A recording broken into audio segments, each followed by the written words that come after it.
use a different style this time because I think you would have seen me in this outfit like 3 times, which never happens. But it's, oh, this guy sitting here, I don't think I have to introduce him, but I have to. He is very talented, very funny. He's a producer, he's a director, he's an actor. He's got all these awesome titles.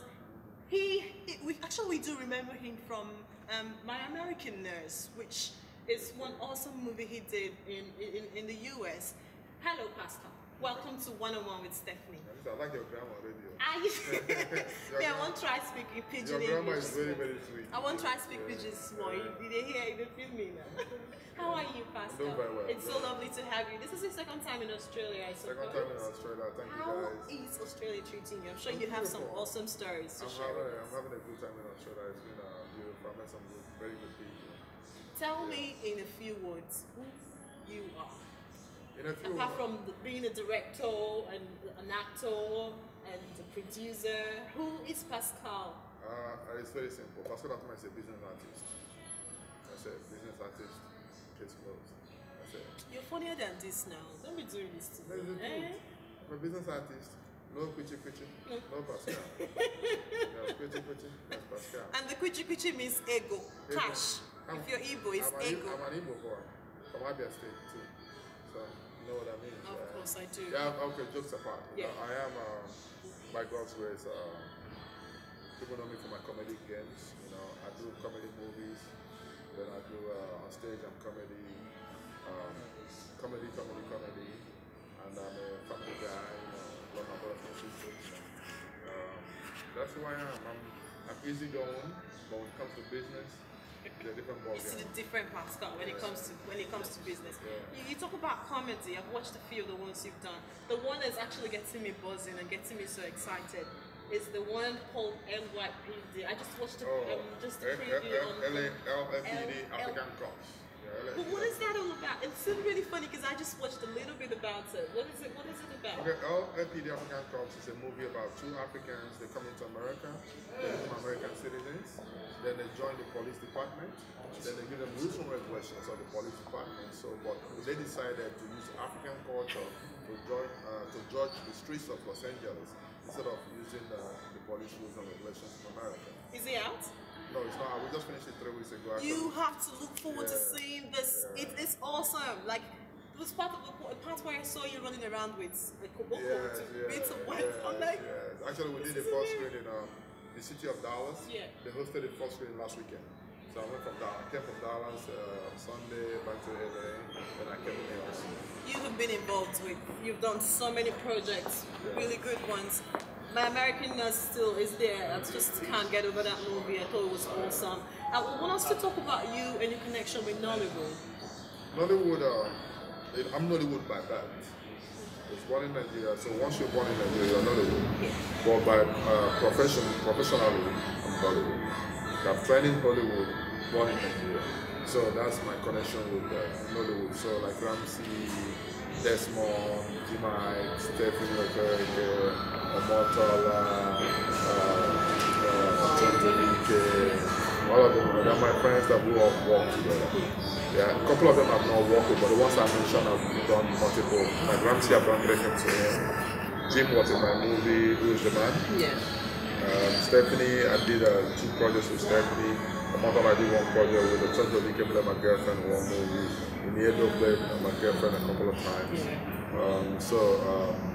By next month, I'm doing a movie with Code Lagos, shooting in Dallas, Texas. Yeah, so, you know, I love Nollywood and I love where Nollywood is going. And what I'm happy about Nollywood is that they're beginning to know that this is a business. Because people think it's all about passion.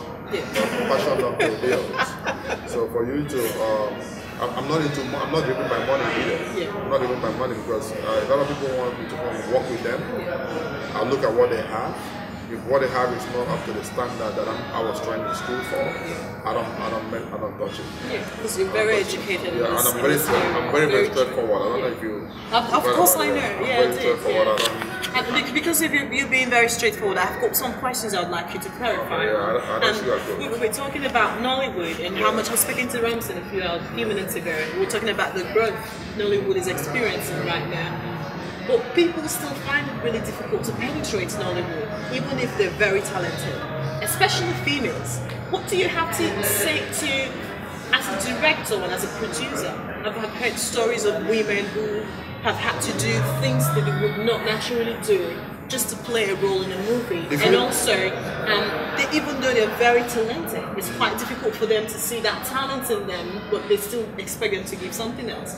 What do you have to say about something? If you really have talent, which is a gift from God, you don't need to do anything else. Most of those people that you see who have to sleep with somebody, have to do whatever they have to do to get in movies, they don't really have talent. If you really, really have talent, the director will look for you. If you really, really have talent, the producer will look for you. Because the producer doesn't really care about you, he cares about his money. And the producer is not going to put someone on the screen and lose his money because he slept with you. No. I give you an example. Myself. I always say in every interview, if you're a woman, African woman, American, and I have ever slept with you to put you in my movie, come out and say it publicly. Because it's my money on the line. You see what I'm saying? It's my brother's money on the line. We are the Atuma brothers. That's how we produce our films. So I'm not gonna go fuck off my brother's money or my money because of some piece of ass. That's not gonna happen, baby girl. Speaking of ass, speaking of ass, actually. Yeah, that's not gonna happen. That's not gonna happen. I checked.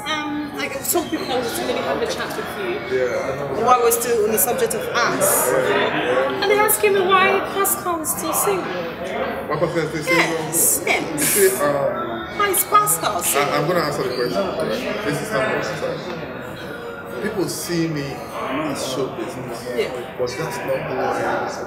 I am an anointed guy chosen by God. And for me to marry a woman, you have to be evenly yoked.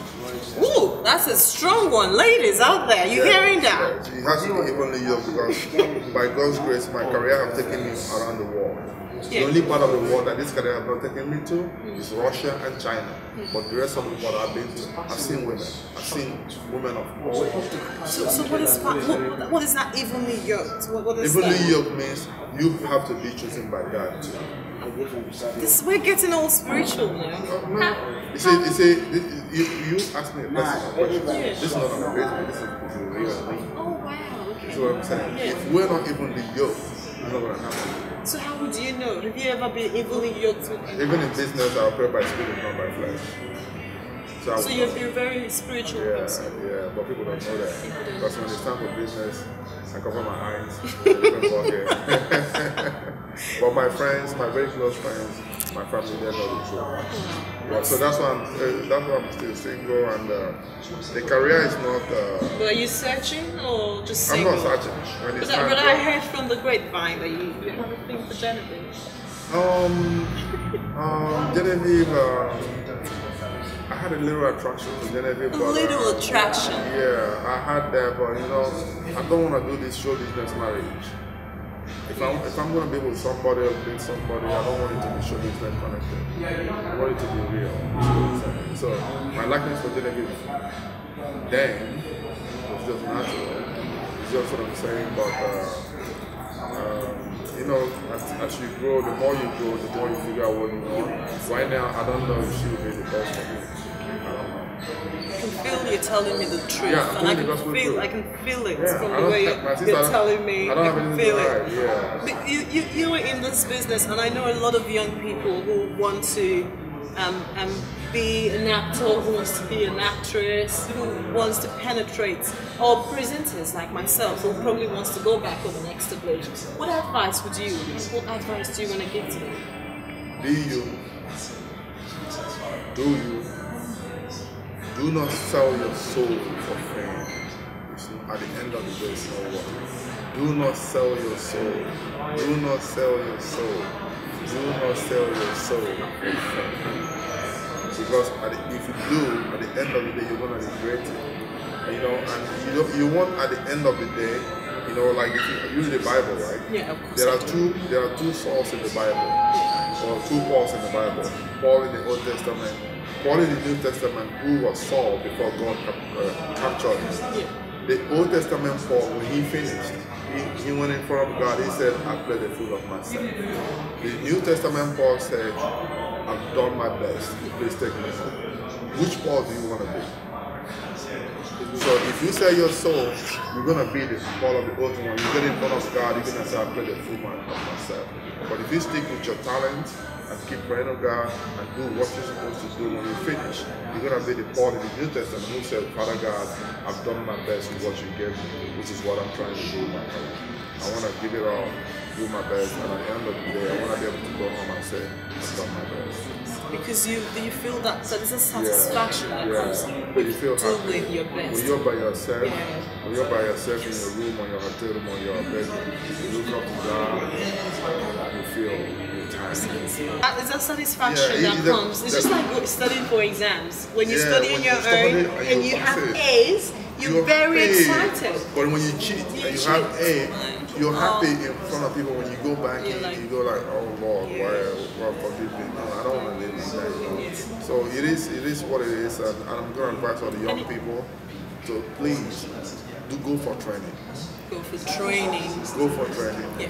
Go for training. Even if you have talent, you still need to polish it. Yeah. Go for training, because there's a difference between a polished talent. In economics, it's called skilled and unskilled level.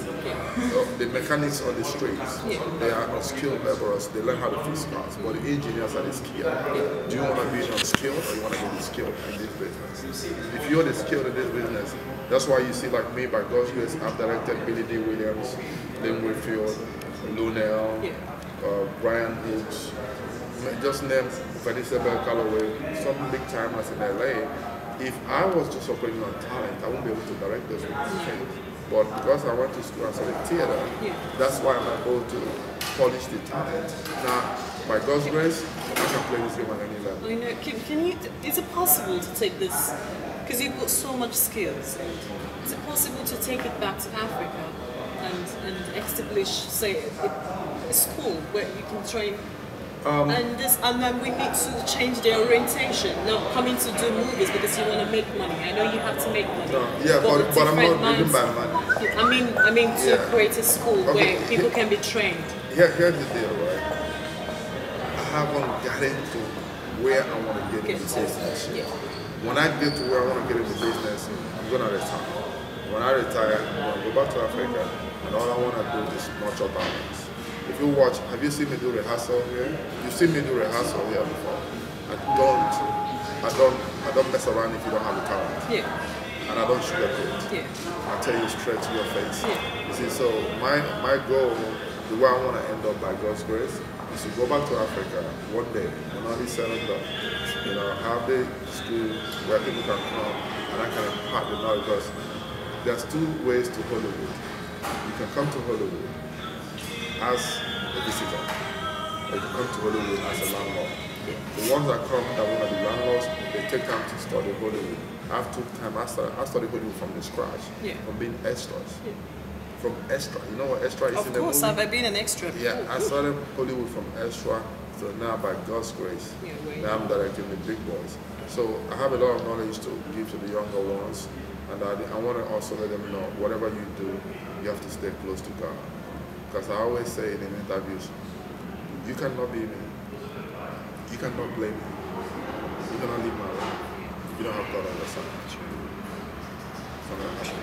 God is He just has to be the center. People see us. Center of your. People see us. They see the flashy, but they don't know your connection with God. With God, because that's the source of your success. That's the success of people don't know that. But this has been an awesome interview, Pascal. Thank you very much. I just want to keep talking to you because I feel like I'm tapping so much knowledge from you.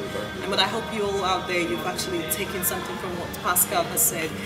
No matter what area of life you are, you have to make God the center of your attention, center of your world, actually, because everything revolves around Him. Anything you want to be revolves around Him. No human can give it to you. He's already told you you don't have to sell your body to be who you want to be. If you have the talents, it will speak loud for you. It will speak for you. I remember Lupita, the when she got her award, she said, everybody's dream is valid. Awesome, yes. And where does dreams come from? The dreams come from the same place where talent comes from. you. So when he gives you the dream, all you gotta do is put in the work. He will give you. You'll finish it. That's God true. doesn't stand. We have to wrap up. We're going to be talking about this. Thank you so much, you. Pascal. Thank It's you, such a Mara. pleasure to Thank have you you very here. much. Thank you And very as for you out there, I've been having a chat with Pascal Atuma. You have to Google him. He's awesome. He's got more things you can learn from. This is just a tip of an iceberg. It's Stephanie, one-on-one with Stephanie. Stay glued. One love. Thank you. Bye. Bye.